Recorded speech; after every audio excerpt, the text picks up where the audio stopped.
Hello po sa inyong lahat mga ka-crypto. Ako po si Pinoy Crypto Trader at sa video na ito ay atin pong pag-uusapan ang tungkol dito kay Orbit Chain, kung saan ay siya po ang naging pinakahuling DeFi protocol na nakaranas ng exploit nitong nakalipas na taong 2023. At ayan, bago po tayo magpatuloy ay nais ko lamang po munang bigyang linaw ang aking disclaimer kung saan ang nilalaman po ng video na ito ay hindi po ito isang financial advice. For education and information purposes lamang po ang layunin nito. Maliban po dito ay nais ko na rin pong magbigay babala na wala pong kahit anumang group chat ang Pinoy Crypto Trader. Ayan, noong 2023, nakalipas na taong 2023, ang cross-chain scalability protocol na Orbit Chain ay nakaranas ng malaking exploit na nagresulta sa pagkawala ng milyong-milyong dolyar sa iba't ibang blockchains. Ayan ang mga datos mula sa crypto analytics service provider na si Look On Chain ay nagpapakita na hindi bababa sa 5 iba't ibang chains ang naapektuhan ng atake. Ang pinakamalaking halagang ninakaw ay $30 million na USDT.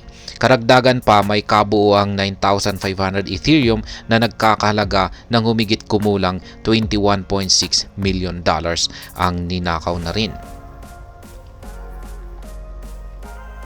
Ayan, ang individual na nag-exploit sa Orbit Chain ay naglipat rin ng $10 million sa USDC at DAI stablecoins.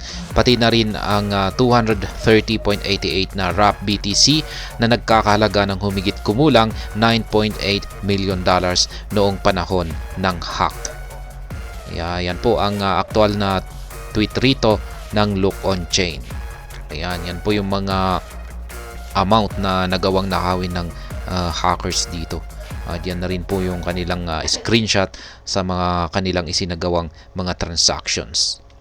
Orbit Chain confirms the hack. Ayan, kinumpirma ng Orbit Chain ang exploit sa kanilang mga user. Isang karaniwang gawain sa mga protocol na nakakaranas ng katulad ng mga paglabag.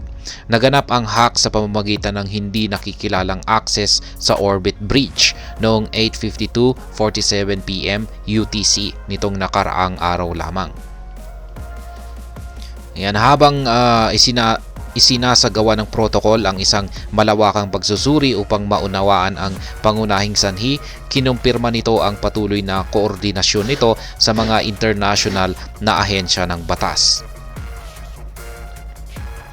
Yan, may ilang mga individual sa loob ng ecosystem ng Orbit Chain na nagsimulang maglunsad ng mga peking kampanya ng refund na sinusubukang makinabang sa kagipitan ng mga apektadong user. Itinakwil ng Orbit Chain Protocol ang lahat ng pakikilahok sa mga claim ng refund na ito.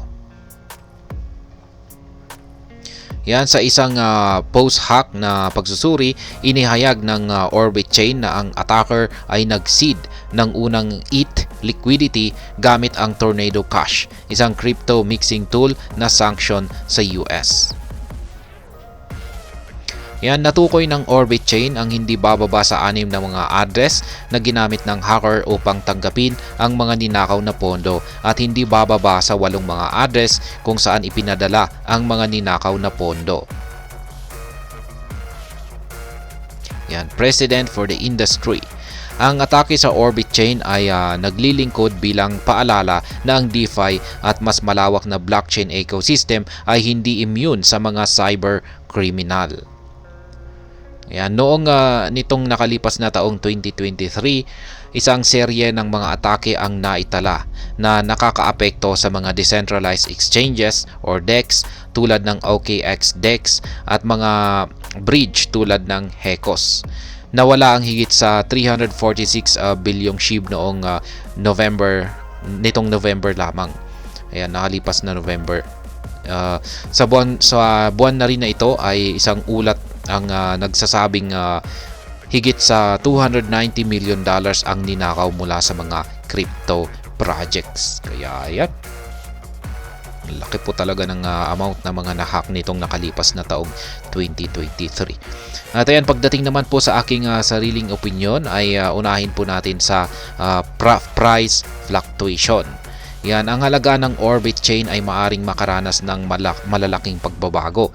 Ayon sa pinakabagong datos, ang halaga ng Orbit chain ay bumaba na po ng 3.25% sa nakaraang 24 oras. Yan, pagdating naman po dito sa investor confidence, ang mga insidenteng tulad nito ay maaring makaapekto sa kumpiyansa or confidence ng mga investor na maaring humantong sa pagbaba ng market cap. Ang kasalukuyang market cap ng Orbit chain ay nasa 46.1 million US dollar. Yan, pagdating naman po sa regulatory scrutiny, ang mga exploit tulad nito ay maaring humantong sa mas matinding regulatory scrutiny sa crypto space na maaring makaapekto sa pangkalahatang market dynamics. Yan, pagdating naman sa security enhancements, bilang tugon sa exploit, ang Orbit chain at iba pang katulad na mga protocol ay maaring mag-invest ng higit pa sa mga hakbang pangsiguridad.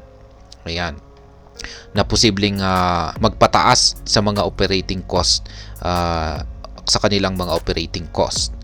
Ayan, at ang panghuli ay yung community response. Ang tugon ng community sa insidente ay maglalaro rin ng mahalagang papel sa pagtukoy sa epekto sa market. Kung ang tugon ng protocol ay nakikita bilang sapat at nananatiling suportado ng community, ang negatibong epekto ay maaring maibsan. Yan, mangyaring tandaan ng mga ito ay mga potensyal na epekto at ang aktwal na kinalabasan ay maaring mag-iba batay sa isang multitude ng mga kadahilanan. Lagi itong inirekomenda na gumawa ng masusing pagre-research at isaalang-alang ang maraming mga mapagkukunan or sources bago gumawa ng desisyon sa pag-i-invest. At hanggang dito na lamang po tayo sa video na ito mga ka-crypto. Sana po ay inyong nagustuhan ang aking paliwanag sa video na ito. Kung inyo po itong nagustuhan ay pakiclick lamang po ang like button nito. Para naman po sa mga bago lamang dito, kayo po ay aking inaanyayahan para mag-subscribe. Pakiclick na rin po ang bell icon nito dahil ito po ang siya magsisilbing notification nito sa mga bago kong videos na akin pong ina-upload sa aking YouTube channel na ito. Marami pong salamat sa panonood, ingat po tayo lagi at God bless po sa ating lahat.